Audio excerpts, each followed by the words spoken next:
Olá, alunos do nono ano. Estamos encerrando o quarto bimestre, a unidade Viver com Justiça, né? E ao longo desta unidade a gente está falando sobre a convivência no meio social, como alguns direitos são assegurados por lei, né? A gente vem falando sobre isso. A gente falou também sobre alguns filósofos, como Leibniz, né? Que ele fala que a gente vive no melhor dos mundos possíveis, mas também falamos sobre a crítica que Voltaire fez sobre ele, né?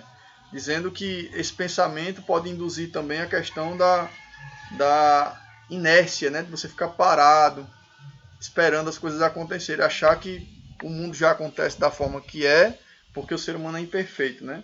Então Voltaire fez até uma crítica no romance filosófico, o otimismo, né? Falava sobre o Cândido, né?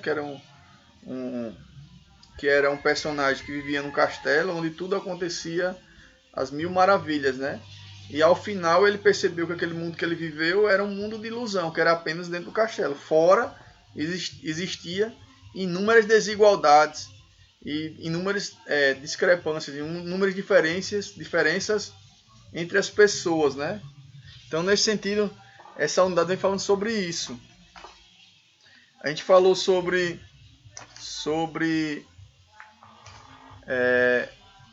o painel guerra, né? A gente traçou uma representação, né? A gente explicou um pouquinho ele logo no começo das aulas. E nesta aula a gente vai falar sobre o texto da página 14. No texto Olhares sobre a Paz. Esse texto ele fala sobre alguns símbolos da paz e como essa paz foi alcançada ao longo dos anos. Entre aspas, né? Alcançada no sentido, há sempre a busca pela paz. Há também conflitos que buscam direitos, né? Então essa paz remete a um conceito amplo. Se a gente pensar a paz inicialmente, a gente pode associar a palavra tranquilidade. Então algo que está tranquilo, algo que não há conflito, não há guerras. Mas será que existe paz de fato em nosso meio social? O Brasil não vive em um conflito de guerra, né? Mundial, né? Não tem nenhum conflito no sentido de uma guerra armada contra outro país. Mas há conflitos civis, né? Entre aspas, assim, civis, quando eu digo porque acontece no meio social.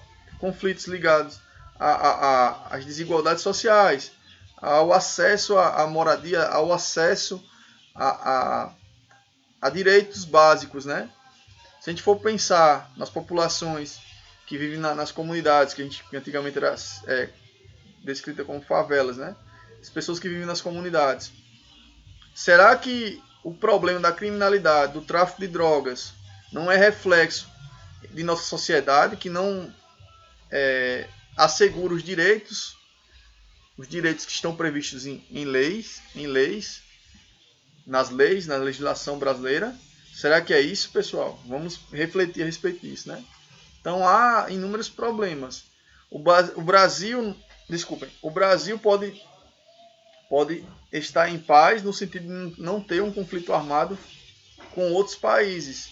Mas a paz em si, no nosso ambiente civil, né, no nosso contexto das cidades, dos estados, das comunidades que existem em cada cidade, essa paz de fato não existe. Não, é uma paz que não existe. Porque há conflito entre os próprios cidadãos.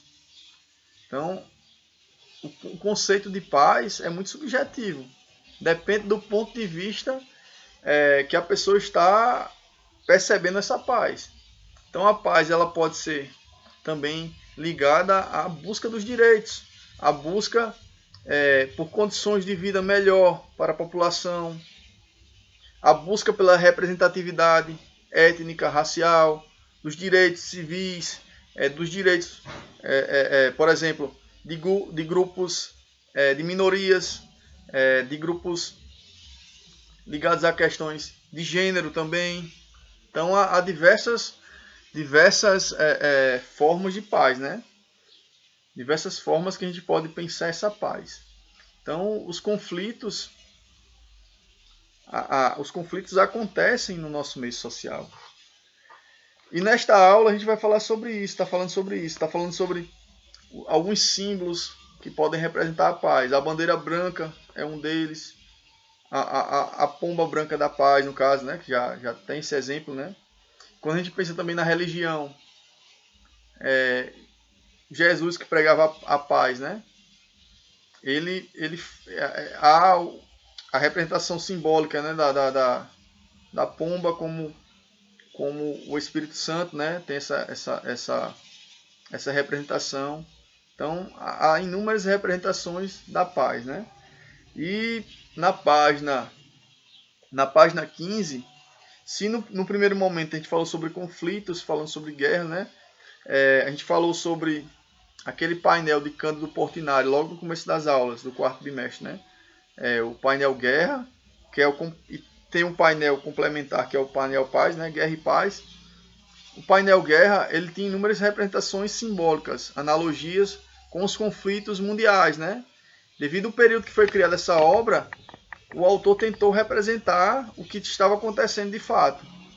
Essa obra está na ONU, né, em Nova York, essas duas obras. E nessa aula, na página 15, na questão 1, tem o painel paz. Então vamos analisar o painel. Então é basicamente isso a aula. Eu quero que vocês façam a leitura da página 14 e realizem a atividade da página 15. E me envie por e-mail, né? Que vai ser a última atividade, né? Então lá nesse painel eu vou tentar exemplificar o que acontece, né? Existem elementos no painel que fazem alusão ao sentido da paz, né? Da questão dos elementos que está na pintura, né? Nesse painel, que traz certas simbologias. Então tem grupo de mulheres à esquerda conversando, né, com vestidos azuis, né? Então vamos tentar representar isso. Tentem analisar qual o aspecto que essas mulheres reunidas conversando em tom de prece também, com as mãos erguidas e com um vestido mais claro, o que isso quer representar. Partam para analisar esse aspecto. Tem crianças como se estivessem em um coral no canto esquerdo inferior, né? na parte inferior esquerda, como se estivessem no coral, reunidas, estão vestindo branco. O que isso quer representar? Tem homens no canto superior direito, homens conversando, brincando. Tem crianças, tem pessoas montadas no cavalo, homens montados em um cavalo, né? Seguindo na parte inferior direita, no caso, né? Então essas representações. Tem cabras, dois animais brincando, né? As cabras, né, brincando. No centro da obra, né? Tem duas cabras. Então vamos pensar essa obra analisando o que está pintado, né? O que está desenhado nessa obra. O que esse autor quis representar, até mesmo com a ideia do painel guerra e o painel paz. Essa oposição entre dois conceitos que um vai traçar o oposto do outro, né? A filosofia sempre traz essa alusão também. A questão para eu saber definir algo, eu tenho que ter seu oposto. Então vamos pensar esse painel e realizar a atividade as questões da página 15. É basicamente isso. Desde já deixo as felicitações com relação ao Natal, que o ano que vem a gente possa ter melhores condições de vida no meio social, né? no nosso convívio social, que a gente possa superar esses problemas que aconteceram ao longo do ano letivo de 2020, né? Fiquem com Deus e até próximo ano, né? Ou até as avaliações finais. Fiquem com Deus, pessoal. Até a próxima.